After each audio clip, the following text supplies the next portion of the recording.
Consider ಮಾಡಕ್ಕಾಗಲ್ಲ ಅಂದ್ರೆ 15% ಮೇಲೆ ಹೋದ್ರೆ ನೀವು ಕನ್ಸಿಡರ್ ಮಾಡಕ್ಕಾಗಲ್ಲ. ಮತ್ತೆ ಇದ್ರಲ್ಲಿ ಏನ್ ನೀವು ಜನಗಳಿಗೆ ಒಳ್ಳೇದ್ ಮಾಡಿದ್ದು? ಇವಾಗ ಕೆಲವೊಂದ್ ಕಡೆ ಕೋಚಾ ಸೈಟ್ಗಳು ಇರ್ತವೆ ಸರ್. ಅದೇ ಔಟ್ ಸೈಟ್ಗಳು ಕೋಚಾ ಸೈಟ್ಗಳು ಇರ್ತಾವಪ್ಪ. ಹೌದು, ಅಲ್ಲಿ ಹೆಂಗ್ ಬಿಡ್ತಾನೆ? ಅದೇ ಇಲ್ಲಿ ಏನಾಗುತ್ತೆ ಅಂದ್ರೆ ಇಲ್ಲಿ IAS ಕೂತ್ಕೊಂಡಿರ್ತಾರೆ, ಇಲ್ಲಿ ಹೆಂಗ್ ಹೇಳೋದು ಅದನ್ನ ಹೇಳಕ್ಕಾಗಲ್ಲ. ಈಗ ಹೇಳಿದ್ರೆ ಜನಪರವಾಗಿರೋದು ಇದನ್ನ ದುಡ್ಡು ಕಟ್ಟಿ ರೆಗ್ಯುಲೇಟ್ ಮಾಡಿದ್ರೆ ಮೇ ಬಿ 15% ನೀವು 50% ಆಗಿ ಮಾಡ್ಬೇಕಾಗಿತ್ತು. ನೀವು 15% ಮಾಡಿ ರೆಗ್ಯುಲೇಟ್ ಯಾಕಂದ್ರ ಈಗ 15% ಅನ್ನೋದು BBMP ಅಲ್ಲಿ ಇತ್ತು. ಅಲ್ಲ ಇವಾಗ ಇದು ಹೇಳೋದೇನಪ್ಪಾ ಅಂದ್ರೆ ಇವರು 15% as it is copy paste ಮಾಡಿದ್ದಾರೆ. ಇದಕ್ಕೆ GBA, ಪಟ್ಟಣ ಪಂಚಾಯತಿ, ಪುರಸಭೆ, ನಗರಸಭೆಗಳು ಸರ್. ಇವಾಗ ಆಬ್ವಿಯಸ್ಲಿ ಸಿಟಿ ಸೈಡ್ಗೂ ಅಥವಾ ಒಂದು ಯಾವುದು ನಗರಸಭೆಗಳು ಕಟ್ಟೋದಕ್ಕೂ, ಪುರಸಭೆಗಳಲ್ಲಿ ಮನೆ ಕಟ್ಟೋದಕ್ಕೂ ಅಥವಾ ಬಿಲ್ಡಿಂಗ್ಗಳು ಕಟ್ಟೋದಕ್ಕೂ ಪಟ್ಟಣ ಪಂಚಾಯತಿಲಿ ಅಂದ್ರೆ ಒಂದು ಗ್ರಾಮದಲ್ಲಿ ಕಟ್ಟುವಂತ ಬಿಲ್ಡಿಂಗ್ಗಳಿಗೂ ಅಜಗಜಾಂತರ ವ್ಯತ್ಯಾಸ ಇರುತ್ತೆ.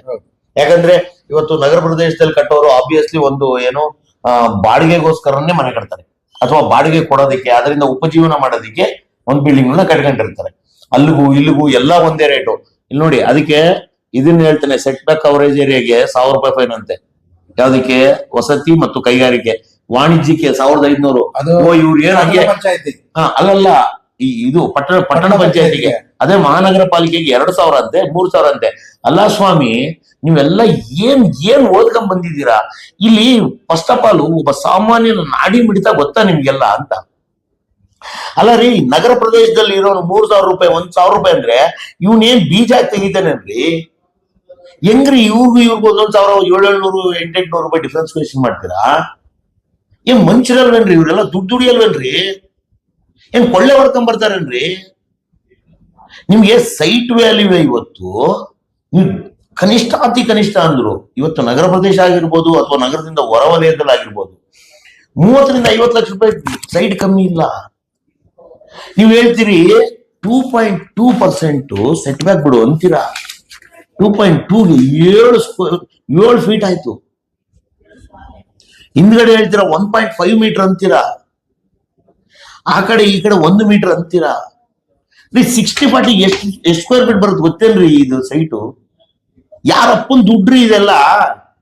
ನೀವು ಒಂದ್ ಕೆಲಸ ಮಾಡಿ ಸ್ವಾಮಿ, ಇವತ್ತು ನೀವೇನ್ ಬೈಲಾ ಮಾಡಿದ್ದೀರಲ್ಲ, ಇವ್ರಿಗೆಲ್ಲ ಕಾಂಪನ್ಸೇಷನ್ ಕೊಡ್ಬಿಡಿ. ಇವ್ರು ಇಷ್ಟರಲ್ಲೇ ಕಟ್ತಾರೆ, ನೀವು ಹೇಳಿರೋ ಪ್ರಕಾರನೇ ಕಟ್ತಾರೆ. 60-40 ಆಗಿರ್ಬೋದು, 30-40 ಆಗಿರ್ಬೋದು. ನೀವೇನ್ ಹೇಳ್ತೀರಿ? ಫ್ರಂಟ್ ಅಲ್ಲಿ 2.2 ಮೀಟರ್ ಬಿಡ್ಬೇಕು ಅಂತೀರಿ, ರೇರ್ ಅಲ್ಲಿ ಅಂದ್ರೆ ಹಿಂದ್ಗಡೆ 1.5 ಮೀಟರ್ ಬಿಡ್ಬೇಕು ಅಂತೀರಿ, ಲೆಫ್ಟ್ ರೈಟ್ ಅಲ್ಲಿ 1 ಮೀಟರ್ ಬಿಡ್ಬೇಕು ಅಂತೀರಲ್ಲ. ಇಷ್ಟಕ್ಕೆ ನೀವು ಎಕ್ಸಾಮ್ಷನ್ ಕೊಡ್ಬಿಡಿ. ಇವ್ರಿಗೆ ಯಾವುದೇ ರೀತಿಯಾದ ರಿಜಿಸ್ಟ್ರೇಷನ್ ಫೀಸ್ ಆಗಿರ್ಬೋದು ಅಥವಾ ಯಾರು ತಗೊಂಡಿರ್ತಾರಲ್ಲ ಅವ್ರು ದುಡ್ಡು ಕೊಡಂಗಿಲ್ಲ. ನೀವು ಏನ್ ಇವಾಗ ಮಾರ್ಕಿಂಗ್ ಕೊಟ್ಟಿದ್ರಲ್ಲ ಇಷ್ಟಕ್ಕೆ ಮಾತ್ರ ನೀವು ದುಡ್ಡು ತಗೊಳ್ಳಿ.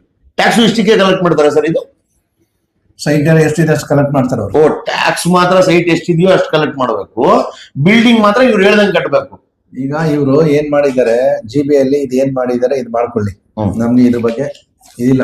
ಈಗ ನಾವೇನ್ ಕೇಳ್ತಾ ಇದೀವಿ ಸರ್ಕಾರಕ್ಕೆ, ನೀವೇನ್ 4-4 ಬೆಸ್ಕಾಂಗಾಗ್ಲಿ ಸರ್ಕಾರಕ್ಕೆ ಏನ್ ಕೇಳ್ತೀವಿ, 4-4-2025 ಏನ್ ಜನಗಳು ದುಡ್ಡು ಕಟ್ಟಿದ್ದಾರೆ ಕರೆಂಟ್ಗೆ, ನೀವು ಇದು ಮಾಡಿರೋದು ಗ್ರೇಟರ್ ಬೆಂಗಳೂರಿಗೆ ಟೌನ್ ಪ್ಲಾನಿಂಗ್ಗೆ ಪ್ಲಾನ್ ಕೊಡಕ್ಕೆ, ಸ್ಯಾಂಕ್ಷನ್ ಪ್ಲಾನ್ ಮಾಡೋಕೆ, ರೆಗ್ಯುಲರೈಸ್ ಮಾಡಕ್ಕೆ, ಹೊಸ ಬಿಲ್ಡಿಂಗ್ ಕಟ್ಟಕ್ಕೆ ಈ ಡಿವಿಷನ್ ಪ್ರಕಾರ ನೀವು ಕಟ್ಟಬೇಕಂತ ಕೊಡ್ತಾ ಇದೀರಾ.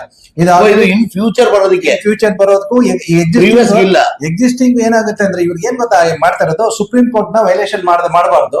ಆಲ್ರೆಡಿ ಎಕ್ಸಿಸ್ಟಿಂಗ್ ಈಗ ಇವರು 50% 25% ಇವ್ರು ಡಿವಿಷನ್ ಕೊಟ್ಬಿಟ್ರೆ, ರೆಗ್ಯುಲರೇಷನ್ ಕೊಟ್ಬಿಟ್ರೆ ಇವ್ರು ಸುಪ್ರೀಂ ಕೋರ್ಟ್ ವೈಲೇಷನ್ ಮಾಡ್ದಂಗ ಆಗುತ್ತೆ. ಸೊ ಸುಪ್ರೀಂ ಕೋರ್ಟ್ ವೈಲೇಷನ್ ಆದ್ರೆ ಏನ್ ಪನಿಷ್ಮೆಂಟ್ ಇದೆ? ಡೈರೆಕ್ಟ್ ಆಗಿ ಜೈಲ್ಗೆ ಹಾಕ್ತಾರೆ ಯಾರೇ ಆಗ್ಲಿ. ಅಲ್ಲ, ಪನಿಷ್ಮೆಂಟ್ ಇರೋದಷ್ಟೇ.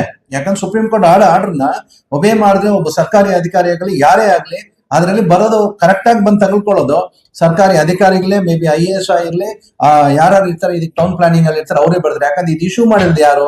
ಇಲ್ಲಿ ನೋಡಿ, ಯಾರು ಇಶ್ಯೂ ಮಾಡಿದ್? ಯಾವ ಮಿನಿಸ್ಟರ್ ಇಶ್ಯೂ ಮಾಡಕ್ಕಾಗಲ್ಲ.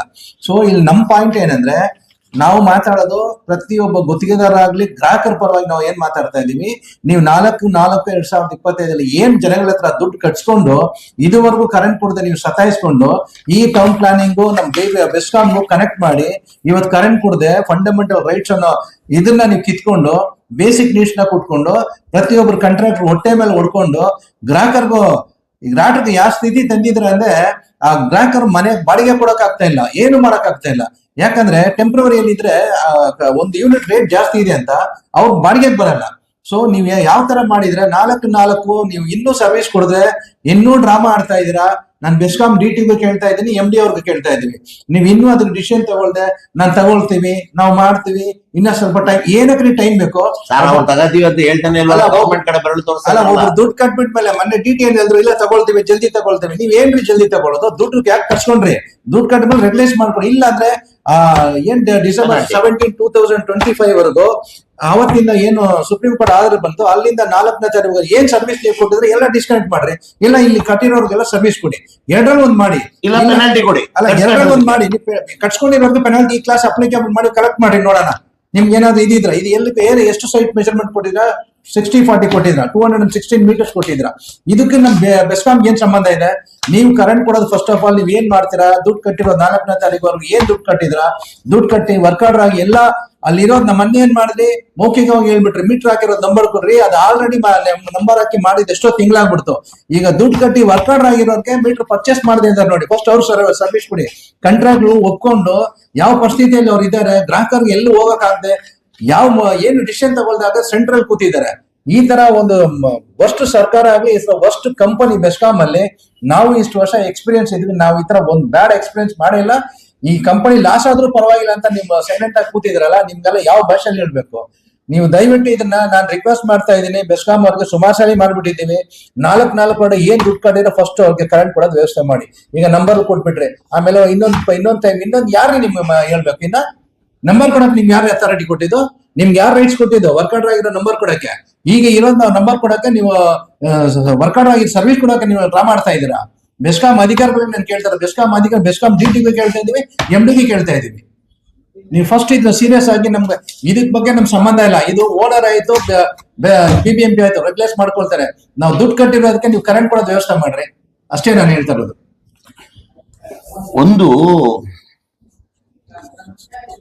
ಸರ್ಕಾರಗಳು ಅರ್ಥ ಮಾಡ್ಕೋಬೇಕು. ಸಂವಿಧಾನ ಹೇಳುತ್ತೆ, ಒಂದು ಪ್ರಜೆಗೆ, ಒಂದು ನಾಗರಿಕನಿಗೆ ಬೇಕಾದ ಮೂಲಭೂತ ಸೌಕರ್ಯಗಳನ್ನ ಒದಗಿಸ್ಬೇಕು ಅಂತ. ಇವತ್ತು ನೇರವಾಗಿ ಯಾರು ಮಹಾಶಯರು ಇದಾರಲ್ಲ, ಮಾಂತಪ್ಪ ಎಸ್ ತುರ್ಕನೂರ್ ಅಂತ ಸಾಹೇಬ್ರೆ, ಇದಕ್ಕೆ ಒಂದು ಸೈನ್ ಮಾಡಿದಿರಲ್ಲ, ನೀವು ನಿಜವಾಗ್ಲು ಬಡವರ ಮಕ್ಕಳೇ ಆಗಿದ್ರೆ ಇದು ಸರಿನಾ ಅಂತ ನೀವು ಅಂಡರ್ ಸೆಕ್ರೆಟರಿ ಅವರು ಏನಿದಿರಲ್ಲ, ಇದನ್ನ ಯೋಚನೆ ಮಾಡ್ಬೇಕಾಯ್ತು ಸರ್. ಇದಕ್ಕೆ ಪ್ಲಾನ್ ಕೊಟ್ಟ ಮಹಾಶಯ ಇದನ್ನ ಹಳೇದನ್ನೇ ಕಾಪಿ ಪೇಸ್ಟ್ ಮಾಡ್ರ ಮಹಾಶಯ, ಇದನ್ನೇನು ನೀವೇನು ಹೊಸ್ದಾಗಿ ಏನು ಮಾಡಿಲ್ಲ ರೀ. ಇದನ್ನ ಕೊಡೋದಕ್ಕೆ ನಿಮ್ಗೆ 8 ತಿಂಗಳು ಬೇಕಾಯ್ತೇನ್ರಿ ಇದೊಂದು ಕಾಪಿ ಹಾಕೋದಕ್ಕೆ? ಅವ್ನು ಯಾವನ್ರಿ ನಿಮ್ಗೆಲ್ಲ ಕೆಲಸ ಕೊಟ್ಟಿರೋದು? ಏನಕ್ರಿ ವಿಧಾನಸೌಧದಲ್ಲಿ ಕೂತಿದ್ರಿ ನೀವೆಲ್ಲ ಇಷ್ಟು ಜನ? ನಿಮ್ಗೆ ಇಷ್ಟೊಂದು ಏನು PS ಗಳು, ನಿಮ್ಗೊಂದು ರೂಮ್ಗಳು, ಕಾರುಗಳು, ಕೈಗೊಂದು ಕಾಲ್ಗೊಂದು ಆಳುಗಳು, ಈ ಒಂದು ಆರ್ಡರ್ ಕಾಪಿ ಹಾಕೋದಿಕ್ಕೆ ನಿಮ್ಗೆ 8 ತಿಂಗಳು ಬೇಕಾಯ್ತಾ ಸ್ವಾಮಿ? ನಿಮ್ಗೆಲ್ಲ ಏನ್ ಅನಿಸ್ತಾ ಇಲ್ವಾ? ಇಷ್ಟೊಂದು ಏನ್ರಿ ಕರ್ನಾಟಕದ ಜನತೆ ನಿಮ್ಗೇನು ಇಷ್ಟೊಂದು ಮೂರ್ಖರ ತರ ಕಾಣಿಸ್ತಾ ಇದಾರ? ಏನ್ ನಿಮ್ಗೇನು ಒಂದಿಷ್ಟು ಪರಿಜ್ಞಾನ, ಪರಿಸ್ಥಿತಿ ಏನು, ಯಾವ ಮಟ್ಟದಲ್ಲಿದೆ ಇವತ್ತು ಕರ್ನಾಟಕದ ಸ್ಥಿತಿ? ಸಿದ್ದರಾಮಯ್ಯನವರೇ, ನಿಮ್ಮನ್ನು ಯಾರೇ ಕೇಳಿದ್ರು ಈ ಪಂಚಯೋಜನೆಗಳನ್ನ ಕೊಡ್ರಿ ಅಂತ, ಯಾವ್ದು ಇದು 15%, 16%, 17%? ಆಯ್ತು, ಇವತ್ತು ಚಾಲೆಂಜ್ ಮಾಡ್ತೀವಿ. ಇವತ್ತು ವೈಲೇಷನ್ ಮಾಡಿರೋ ಕರ್ನಾಟಕದ ಪ್ರತಿ ಮನೆಗೂ ನೀವು ಇದನ್ನ ಕಲೆಕ್ಟ್ ಮಾಡ್ತೀರಾ?